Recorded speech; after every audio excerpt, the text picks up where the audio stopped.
So what's up with the judges system in the earliest part of Israel's history? This is going to be part of a two-part sort of discussion on the history and nature of the ruling systems in Israel. Tomorrow we'll talk about the king's system, but today we're talking about judges.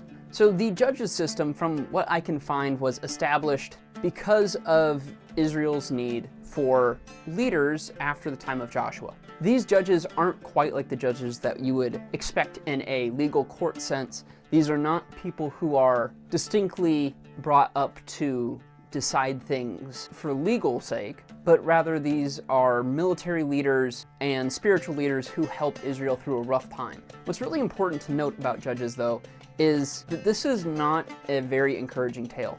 You see, Israel at the time is trying to keep from having to establish a king, mainly so that each tribe can kind of rule in its own way over its own territory without any of the others competing for power. Yet at the same time, these tribes are failing to unite under God's will and God's banner, and so these judges have to come in and help sort things out and save Israel essentially from themselves. What's even more tragic is that this judges system ends up failing in the long run because all of these judges are human and end up messing up themselves. When we finally get to the book of 1 Samuel, we see that God is cautioning against a king.